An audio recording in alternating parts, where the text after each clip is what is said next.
اعوذ باللہ من الشیطان الرجیم بسم اللہ الرحمن الرحیم یا ایہا الرسول بلغ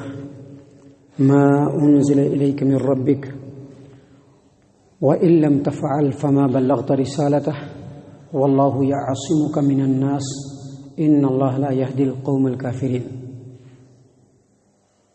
اے رسول، جو کچھ آپ کے رب کی طرف سے بندوں کے لیے احکام و ارشادات نازل ہوئے ہیں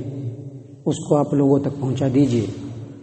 اور اگر آپ نے ایسا نہیں کیا تو آپ نے اپنی رسالت کا حق ادا نہیں کیا، اور اللہ تبارک و تعالیٰ آپ کو لوگوں کے شر سے بچائے گا، اور بے شک اللہ تبارک و تعالیٰ انکار کرنے والی قوم کو کبھی بھی ہدایت نہیں دیتا ہے۔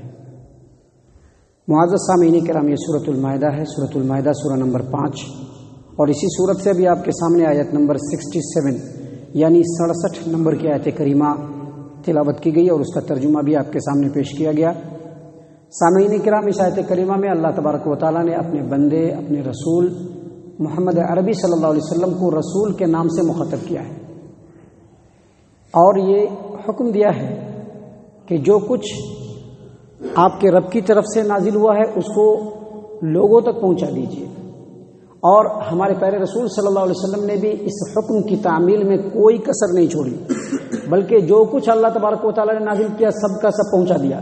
اس سلسلے میں صحیح البخاری کتاب التفسیر باب قولہ تعالی یا ایھا الرسول بلغ، ام المؤمنین عائشہ رضی اللہ عنہا کا بیان ہے کہ اگر کوئی آدمی یہ کہتا ہے کہ نبی صلی اللہ علیہ وسلم کے اوپر اللہ تبارک و تعالیٰ کی طرف سے جو کچھ نازل ہوا تھا اس میں سے کچھ نبی صلی اللہ علیہ وسلم نے چھپا لیا تو وہ جھوٹا ہے،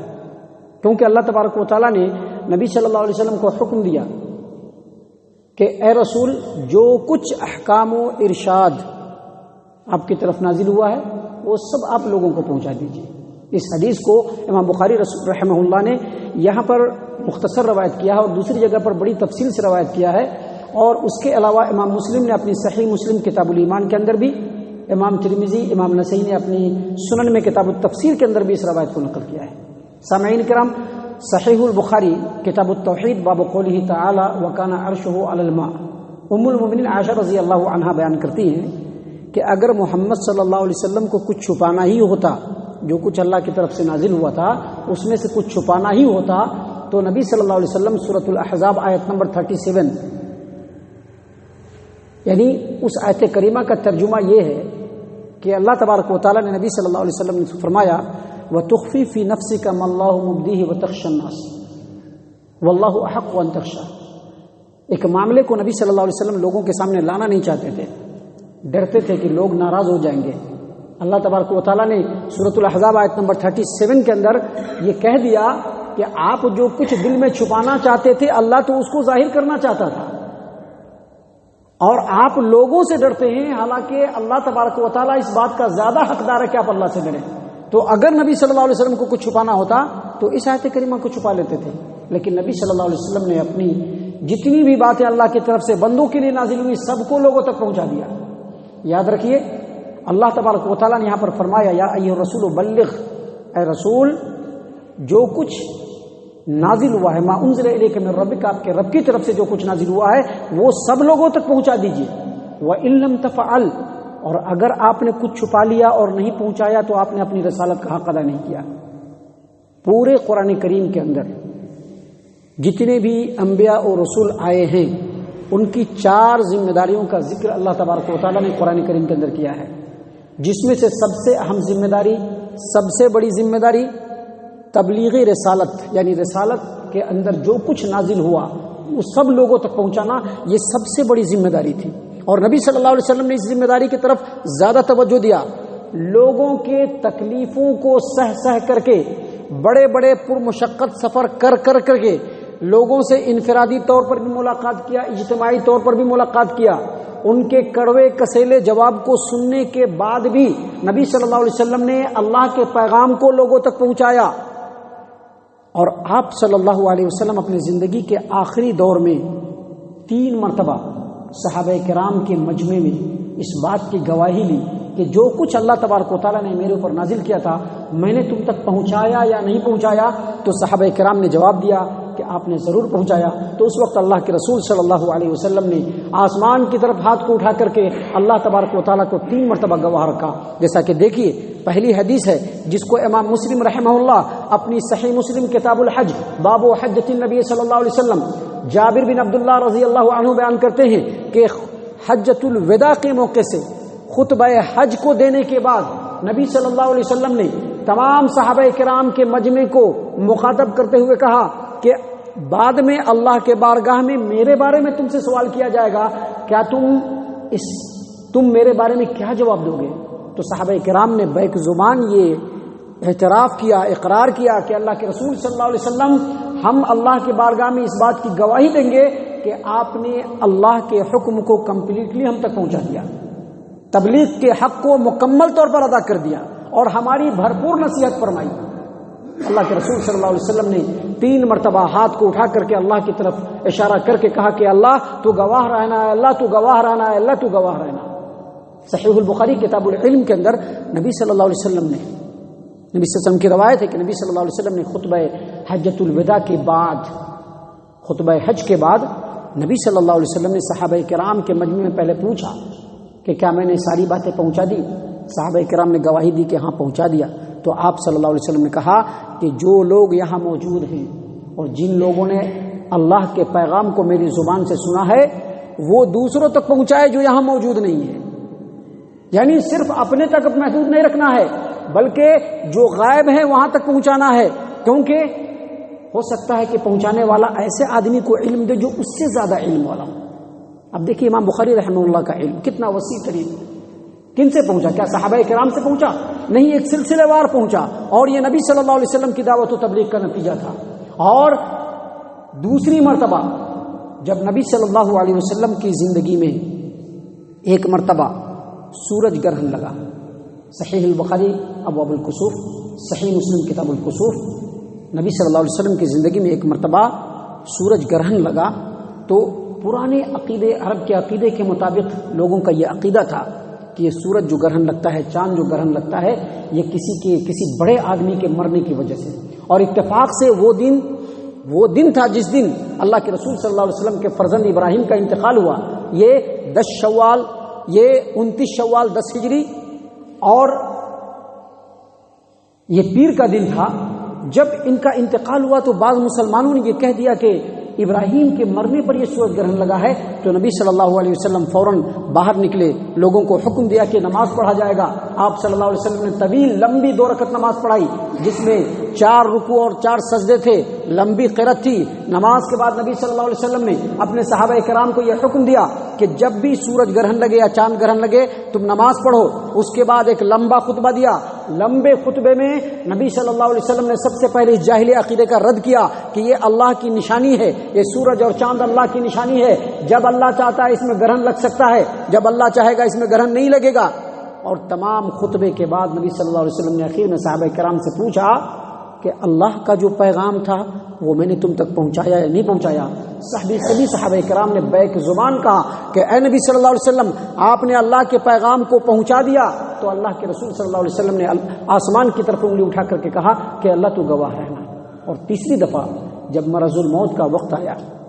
صحیح مسلم کی یہ روایت ہے کتاب الصلاح، عبداللہ ابن عباس رضی اللہ عنہما بیان کرتے ہیں کہ مرض الموت میں جب میں نبی صلی اللہ علیہ وسلم سے ملنے گیا تو آپ اپنے چہرے پر سے چادر ہٹائی تو آپ کے سر پہ پٹی بندھی ہوئی تھی، اور اس وقت صحابہ کرام سے پوچھنے کے بعد نبی صلی اللہ علیہ وسلم نے آسمان کی طرف انگلی اٹھائی اور کہا کہ اللہ تو گواہ رہنا، جو کچھ تو نے نازل کیا تھا میرے اوپر اپنے بندوں کے لیے وہ سب میں نے لوگوں تک پہنچا دیا۔ اسی بات کو اللہ تبارک و تعالیٰ نے یہاں پر بیان کرتے ہوئے فرمایا، یا ایھا الرسول بلغ، اے رسول آپ پہنچا دیجئے ما انزل الیک من ربک، جو احکام اور جو ارشاد بھی آپ کی طرف، آپ کے رب کی طرف سے نازل ہوا ہے آپ اس کو پہنچا دیجئے، اور اگر آپ ایسا نہیں کریں گے تو آپ تبلیغ رسالت کے حق کو ادا نہیں کریں گے۔ یہ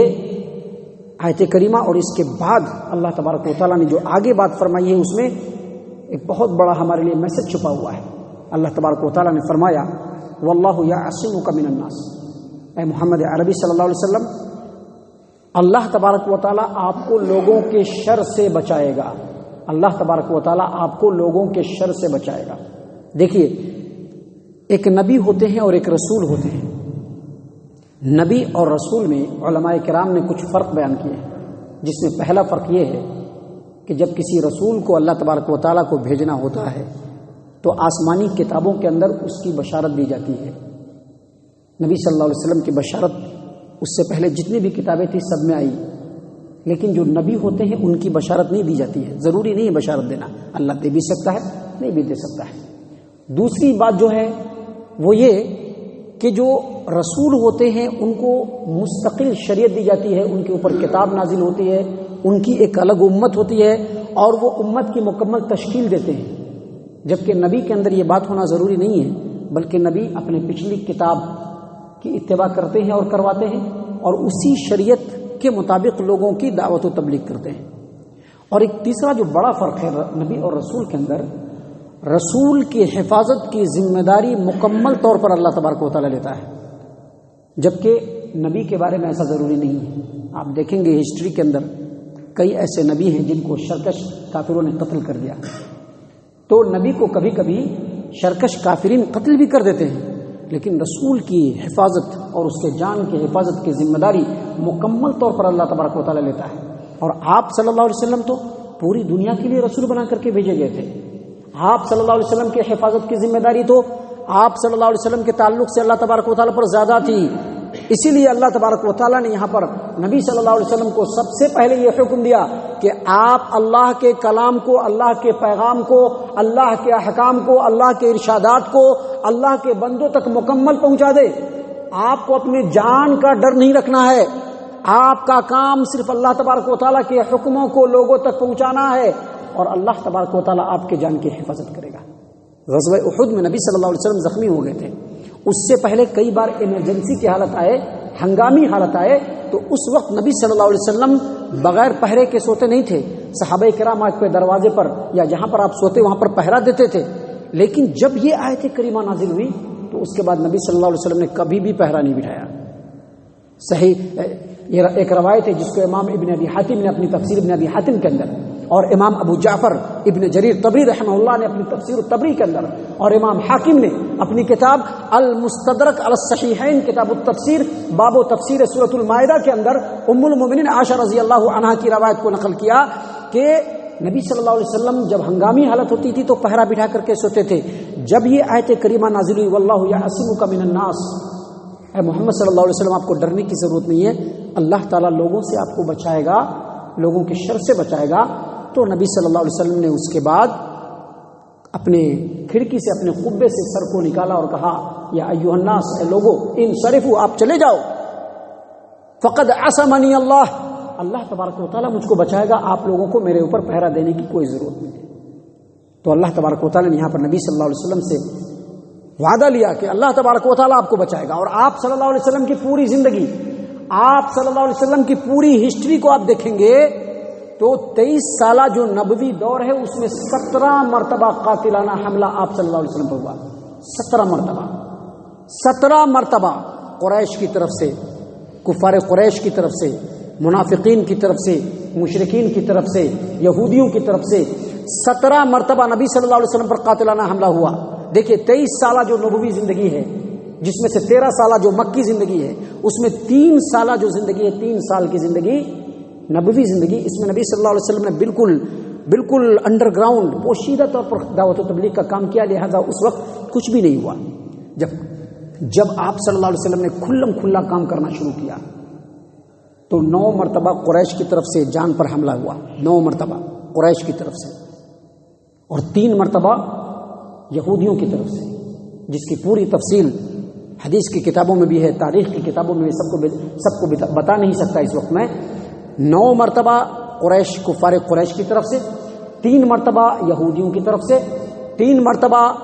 بدوی عرب جو مشرکین قبائل تھے ان کی طرف سے، 1 مرتبہ منافقین کی طرف سے، اور 1 مرتبہ ایران کا جو بہت بڑا کسرا بادشاہ تھا اس کی طرف سے قاتلانہ حملہ ہوا۔ اور ساری مرتبہ اللہ تبارک و تعالیٰ نے اپنے وعدے کے مطابق یا تو نبی صلی اللہ علیہ وسلم کو پہلے خبردار کر دیا، یا عین موقع پر نبی صلی اللہ علیہ وسلم کی حفاظت فرمائی۔ اسی لیے اللہ تبارک و تعالیٰ نے یہاں پر فرمایا واللہ یعصمک من الناس، آپ کو لوگوں سے ڈرنے کی ضرورت نہیں ہے، آپ کا کام اللہ تبارک و تعالیٰ کے کلام کو لوگوں تک پہنچا دینا ہے۔ میں آپ کو بتلا دوں کہ اس امت کی بھی بقا کا وعدہ اللہ تبارک و تعالیٰ نے کیا ہے کہ اللہ تبارک و تعالیٰ اس امت کو کمپلیٹلی نصف و نابود نہیں کرے گا. لہذا نبی صلی اللہ علیہ وسلم کے بعد اب ہماری ضرورت ہے، ہمارے لیے ضروری ہے، ہمارے اوپر ذمہ داری ہے، ہماری رسپانسبلٹی ہے کہ اللہ کے پیغام کو ہم لوگوں تک پہنچائیں. یقین مانیے ہم لوگ آج اللہ کا پیغام 0% بھی لوگوں تک نہیں پہنچا رہے ہیں. آج ہمارے پڑوس میں ہمارا بھائی ہے جو اسلام کے بارے میں کچھ نہیں جانتا ہے، نہیں جاننے کی وجہ سے وہ ہمارا دشمن ہے. بہت سارے ایسے دشمنان اسلام جو اسلام سے شدید ترین دشمنی رکھتے تھے، لیکن جب انہوں نے قرآن کریم کا مطالعہ کیا، پڑھے لکھے لوگ تھے تو وہ اسلام کے جانشار بن گئے. کیوں؟ کیونکہ ان کو پہلے جانکاری نہیں تھی. آج ہم لوگ بھی اپنے سماج و معاشرے میں لوگوں تک اللہ کے کلام کو پہنچا نہیں پا رہے ہیں. اللہ تبارک و تعالیٰ کے دعوت، اللہ تبارک و تعالیٰ کا جو حکم ہے بندوں کے لیے، وہ بہت سارے لوگ ناآشنا ہے، ہم نہیں پہنچا پا رہے ہیں. ہمیں بہت ساری چیزوں کا ڈر ہے. ہمیں ڈر ہے کہ ہمارا بزنس ٹھپ پڑ جائے گا، ہمیں ڈر ہے کہ ہماری جان چلی جائے گی، ہمیں ڈر ہے کہ لوگ ناراض ہو جائیں گے. نہیں، ہمارا سب سے پہلا جو ہمارے اوپر پہلی جو ذمہ داری ہے کہ جو اللہ کا پیغام ہے، جو کچھ ہم جانتے ہیں، اپنے مسلم نان مسلم سارے بھائیوں تک پہنچانے کی کوشش کریں.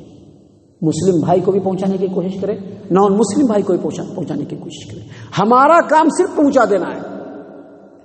ہمارا کام کسی کو گھسیٹ کر کے لے کر کے آنا نہیں ہے. ہمارا کام کسی کے دل کو بدلنا نہیں ہے. اللہ تبارک و تعالیٰ نے آیت کریمہ کے آخری ٹکڑے میں کہا ان اللہ لا یہدی القوم الکافرین. اللہ تبارک و تعالیٰ انکار کرنے والی قوم کو ہدایت نہیں دیتا ہے. اس کا کیا مطلب؟ اس کا مطلب یہ ہے کہ آپ کا کام صرف لوگوں کو اللہ تبارک و تعالیٰ کے پیغام سے روشناش کرا دینا ہے، آگاہ کرا دینا ہے، ہدایت دینا آپ کا کام نہیں. لیس علیک ھداھم ولکن اللہ یہدی من یشاء. آپ کے اوپر یہ ذمہ داری نہیں کہ آپ لوگوں کو ہدایت دیں، بلکہ آپ کا کام صرف پہنچانا ہے. ہدایت دینا اللہ تبارک و تعالیٰ کا کام ہے. فإنما علیک البلاغ وعلینا الحساب. اے محمد صلی اللہ علیہ وسلم، آپ اللہ کے پیغام کو لوگوں تک پہنچا دیجئے. لوگوں کو کیا ہونا ہے یہ میرے ذمہ ہے، آپ کے ذمہ نہیں. تو ہمارا کام اللہ کے بات کو، اللہ کے رسول صلی اللہ علیہ وسلم کی تعلیمات کو عام کرنا ہے. اس کے لیے جس قدر ہمارے پاس وسعت ہے، صلاحیت ہے، طاقت ہے، ہمیں کوشش کرنی چاہیے. اللہ تبارک و تعالیٰ سے دعا ہے کہ اللہ تبارک و تعالیٰ ہم تمام کو ان باتوں کے اوپر غور و فکر اور تدبر کرنے کی توفیق عنایت فرمائے. ہم تمام کو ہمارا رب صحیح معنوں میں مومن اور مسلمان بنائے، جنت الفردوس میں جگہ عطا فرمائے. اے اللہ ہم تمام کو جہنم سے پناہ دے. اے رب العالمین ہم تمام کو جہنم سے پناہ دے. اے مالک الملک ہم تمام کو جہنم سے پناہ دے. آمین یا رب العالمین. وما علینا الا البلاغ المبین.